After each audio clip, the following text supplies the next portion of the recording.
Good evening, everyone. A stunning and brutal reality check tonight. Some of the worst fears of public health experts now outlined in projections provided to the government and reported today that show the number of daily coronavirus deaths in the U.S. could nearly double to 3,000 a day. With overall COVID deaths in this country pushing towards 70,000, the new analysis could undercut some of the optimism fueling returns to business as usual across the country. Our reporting tonight begins with Peter Alexander. With more states starting to ease restrictions and reopen their economies, a sobering new projection inside a draft government report from the Trump administration, warning of the possible consequences. Predicting by June 1st, the daily death toll from the coronavirus could nearly double to 3,000, and the number of cases could jump to 200,000 a day. The New York Times obtained the internal document, which cited projections from a Johns Hopkins University model. Former FDA Commissioner Scott Gottlieb says there could be an alarming new reality in some states that are reopening now, despite not seeing a decrease in cases. As you start to reopen the economy, as people start to interact more, they stop the social distancing, that slow burn of infection could ignite at any point. It comes as President Trump is revising his projection for the number of lives lost.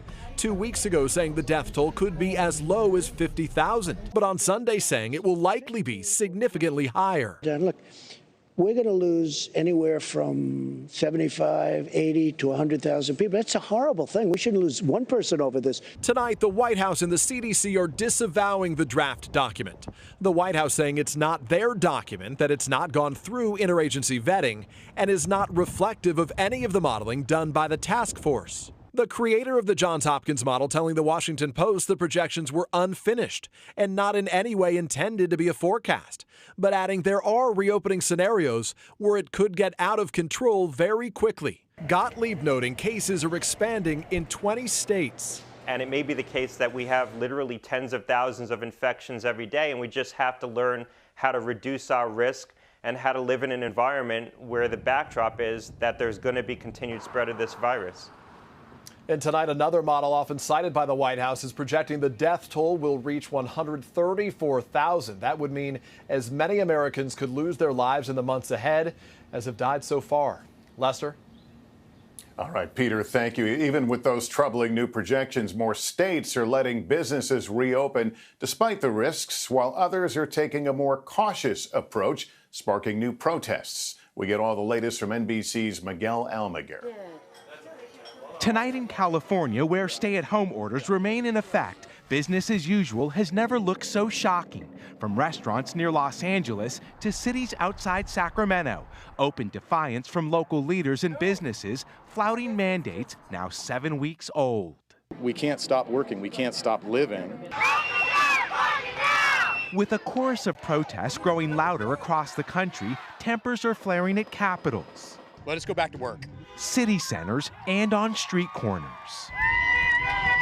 In New York, a police officer punched a bystander after attempting to enforce social distancing orders. In Michigan, 3 people now charged with killing a security guard who was shot after a dispute with a customer over a face mask. Police are also looking for this man who wiped his nose on a clerk's shirt when asked why he wasn't wearing a face covering. In Arizona, where emergency orders were extended, at least 2 county sheriffs say they won't enforce the measures. We don't want to create criminals out of innocent people. But in Chicago, a different message from the mayor after several parties over the weekend. Don't make us treat you like a criminal.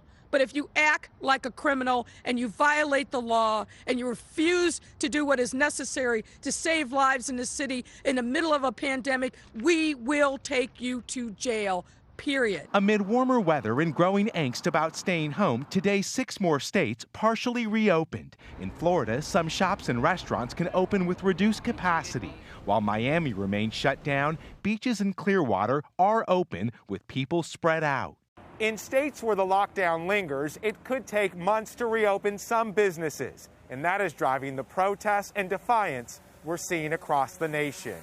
We have to respect this process for what it is. It is a killer. But in Philadelphia, Vita Walker wants demonstrators to remember her husband James, the Philadelphia police officer who lost his life after getting sick on the job. Even if the whole world opens back up tomorrow, do not just go outside and back to life as normal. Tonight, the fight to reopen and to save lives. Miguel Almaguer, NBC News, Los Angeles. I'm Blaine Alexander. As states and now stores start to reopen, things are looking very different. At malls, masks, blocked off areas, and arrows taped to the ground are now the norm, trying to strike that balance between the safety of Americans and the health of the economy. And for some, lining up to get inside, it's working. We're probably going to get viewed as not doing what we should by getting out, but we're going to do it anyway. But open malls do not mean open stores. At these two shopping centers near Atlanta, only a handful of stores were open. Made us realize that things still not normal. Many of the big chains still shuttered, but Macy's, America's largest department store chain, opened 68 locations today. Most fitting rooms will be closed. Any clothing that is tried on or returned will be held for 24 hours before going back on the shelf. No more services that require close contact, like makeup trials, fittings, and alterations. There will be increased ventilation in all stores and plexiglass barriers at checkout counters. Best Buy will also reopen more than 200 stores this month, but shopping will be by appointment only. Costco is resuming normal hours and requiring that all shoppers cover their faces. Whole Foods will be requesting the same and handing out disposable masks. And more Starbucks locations are brewing again, but for now, it's drive-through and takeout only. Experts say some of the smaller stores may feel pressure to reopen faster because they don't have the online presence or financial cushion of bigger chains. But for all stores, bills are due. Well, when the mall is shut down, it's easier for those retailers to ask for relief. But when they can be open and the mall has changed protocols so they can be, it's tough to make that ask that you're not quite ready to pay the rent. And tonight, J.Crew is the first big-name brand to declare bankruptcy. The clothing chain could lose up to $900 million this year. Lester? All right, Blaine Alexander tonight, thank you. And with the virus forcing some big meat processing plants to shut down, the ripple effect is growing, with major grocery chains now limiting how much meat shoppers can buy. We get more on that story now from Gabe Gutierrez. With more and more empty shelves, Kroger now says it will limit ground beef and poultry purchases in some of its stores, and Costco is restricting fresh beef, pork, and poultry items to 3 per customer. I was able to score on one and can't wait to get it on the barbecue. The CDC says about 5,000 meat and poultry plant workers have contracted coronavirus in 115 plants across 19 states. Social distancing and other measures are now slowing down plants nationwide. What you see with this is less supplies and higher prices. And whether we're talking beef, pork, chicken, lamb, whatever your favorite is, really, we are already seeing really skyrocketing prices. After being closed for 2 weeks, this meat processing plant in South Dakota, where hundreds of workers got sick, partially reopened today. It's installed new physical barriers on the production floor and is taking the temperatures of its workers. A closed Tyson plant in Indiana is also set to restart production this week. But a federal strike force is now in Amarillo, Texas, after a surge in COVID-19 cases at local plants there. They will bring resources, and most importantly, they will bring strategies that they've been using in other beef packing plants. President Trump has invoked the Defense Production Act to order meat plants to stay open, deeming them essential. You know, you have plants with no problem at all. Then you have some where it was a hot spot. Those people are tending to get better very quickly. But some workers say they're scared to go back to work. It's kind of hard to have social distance and you work side by side. I don't know what they could do to really ease the tension. Experts say there is no mass food shortage here in the U.S., but they warn panic buying could lead to spot shortages across the country. Lester? All right, Gabe Gutierrez, thanks. Now to the big changes coming to travel.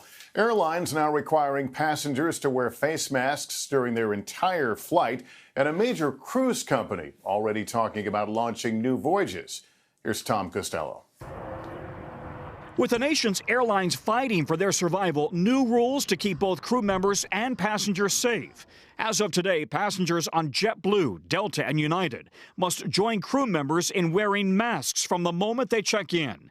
By next Monday, Frontier, American, Alaska, and Southwest will also require masks. Some airlines will provide them to those who don't have them.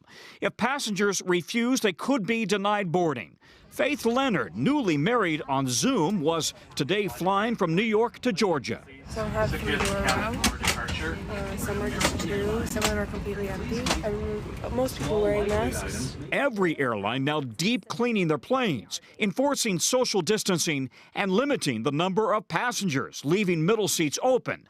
Southwest CEO Gary Kelly. We're doing everything we can to make it as safe as humanly possible. Today, airline stocks slid further after billionaire investor Warren Buffett said he's now sold his airline holdings. The future is much less clear to me about how the business will turn out. At Tampa International Airport, passenger volume down a staggering 97%. The airport now encouraging face masks, more cleaning, more hand sanitizer, plastic shields at ticket counters, and floor markings to keep everyone separate. I would say somewhere between 2 to 4 years before we get back to pre-COVID levels.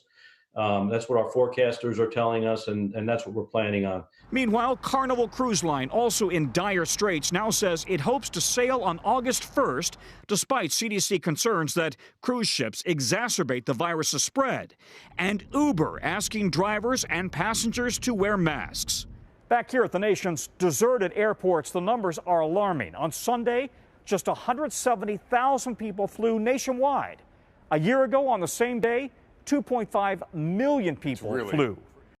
Hey, NBC News viewers, thanks for checking out our YouTube channel. Subscribe by clicking on that button down here and click on any of the videos over here to watch the latest interviews, show highlights, and digital exclusives. Thanks for watching.